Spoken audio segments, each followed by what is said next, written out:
Bonjour YouTube. Alors, ça fait une semaine maintenant que je vous ai pas fait de vidéo et du coup je voulais en profiter un petit peu.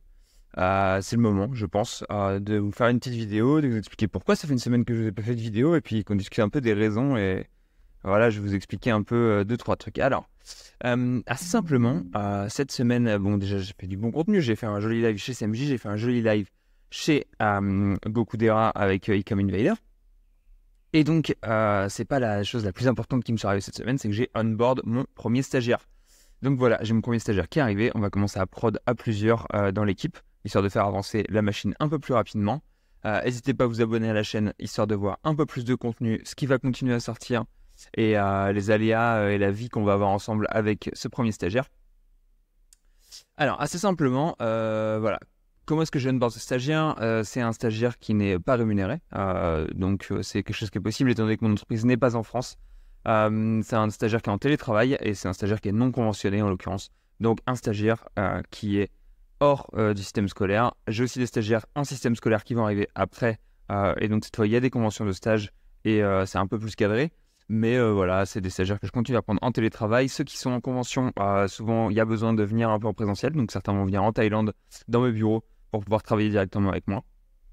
C'est des stagiaires à qui je propose en général, voilà, je leur donne toujours 3 jours de congé. Je pense que même un stagiaire de se permettre d'avoir des congés en fait. Donc je propose des congés même pour les stagiaires. C'est la folie, on en profite.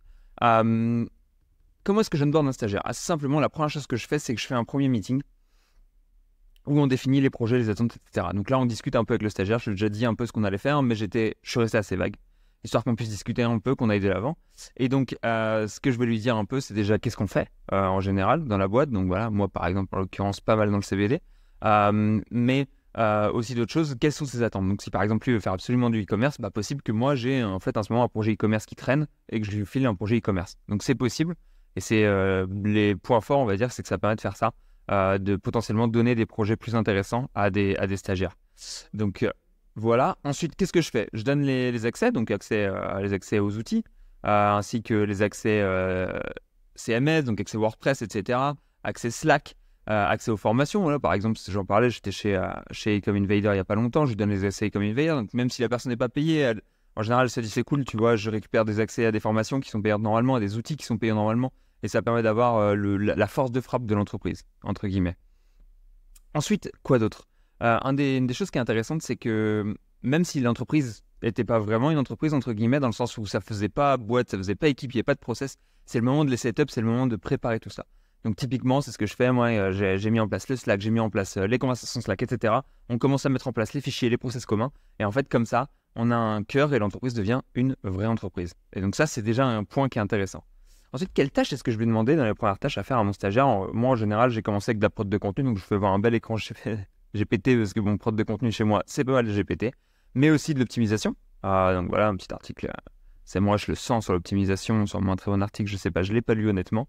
Mais optimisation d'article, du lien interne, du netlinking. Tiens, petite vidéo référeur, comment avoir des liens gratuits. Si vous avez un stagiaire, il peut faire tous les liens gratuits et référeurs très facilement. Donc ça, c'est le top du top.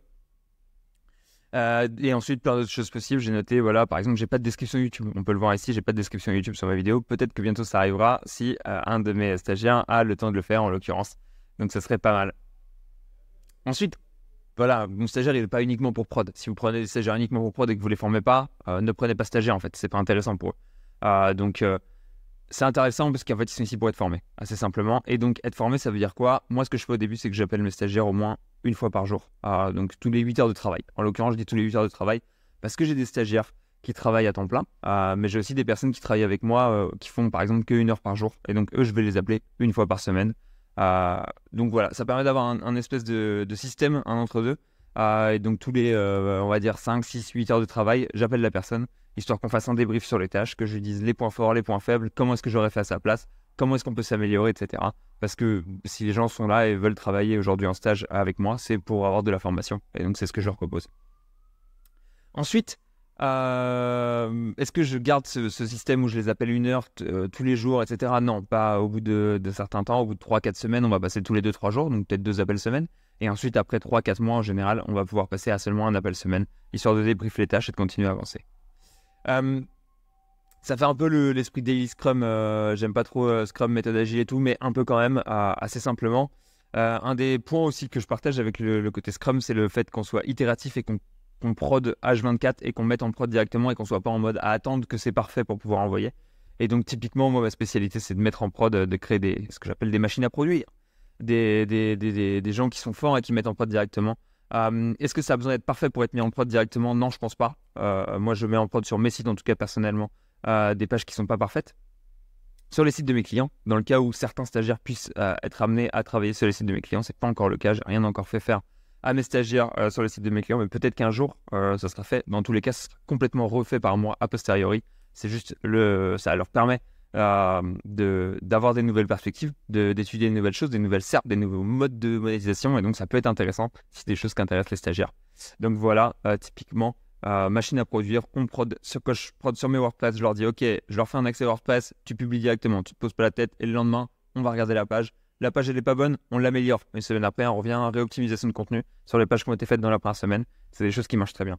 Plein de tâches possibles sur un stagiaire parce que le SEO est très grand, le SEO est très large, mais en général, c'est les tâches un peu prod de contenu, de la prod en général pour faire grossir le site qui sont des tâches intéressantes. Si vous faites du e-com, par exemple, peut-être mise en place, mise en produit, enfin faire des produits, ça peut être intéressant, quoi, par exemple. Voilà, est-ce que je les mets pas monotâches? Parce qu'en fait, il arrive des fois, on se dit, ok, on le met la personne monotâche, on lui fait faire que du contenu, que du contenu, que du contenu. Bah, si vous êtes capable de lui apporter de la formation et de l'amélioration potentielle sur du contenu tous les jours, pendant des semaines et des semaines, pourquoi pas? Mais je pense qu'il y a un moment où même vous allez vous lasser et vous allez lui faire autre chose. Parce que vous devez former, vous devez faire en sorte que les gens s'améliorent. C'est la partie la plus importante d'un stage, en fait, pour la personne. Donc, j'ai mis, voilà, le côté 360. Ça permet d'aller tester des choses, ça permet d'aller se développer et d'aller continuer de travailler dans des nouvelles directions. Donc, faites-lui tester plein de choses et il faut que vos stagiaires, en fait, aillent de l'avant et découvrent des nouvelles choses. Donc, faites-lui découvrir des nouvelles choses. Forcément, on va revenir sur des choses. Forcément, il y a des fois, on va refaire des choses. Forcément, il y a des fois, on va pas apprendre des nouvelles choses parce qu'il y a un faux prod. Mais il est important aussi qu'on ne fasse pas que 6 mois à produire des contenus de ChatGPT, par exemple, ou de la relecture de ChatGPT, parce que ça ne serait pas quelque chose de viable et d'honnête. Voilà, et quelque chose que je fais en général avec mes stagiaires, et c'est le cas là encore une fois, avec la personne qui vient d'arriver, c'est que je promets que si les sites d'école, en l'occurrence on travaille sur des sites d'affi, mais si les sites génèrent assez d'argent et qu'il y a un bon fit, que j'aime bien la manière dont ils travaillent et qu'ils aiment bien travailler avec moi, je les embaucherai avec un contrat qui ne sera pas un contrat de CDI parce que, étant donné que ma boîte n'est pas française, je ne peux pas faire des CDI français avec des gens français, etc. C'est trop compliqué avec le télétravail. Ce que je propose, c'est des contrats de freelance fixe, entre guillemets. Donc, je vais dire, voilà, tu fais 35 heures semaine, tu as tes congés payés. Si jamais tu dois démissionner, tu as un truc, etc. Donc, on simule le contrat de travail français. Mais la personne doit être déclarée, elle, de son côté fiscalement, et elle gérera ses propres impôts, etc. Donc, voilà, une espèce de un salariat déguisé, hein, malheureusement, comme ça serait considéré normalement.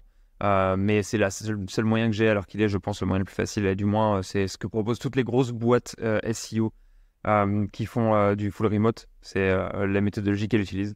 Donc voilà.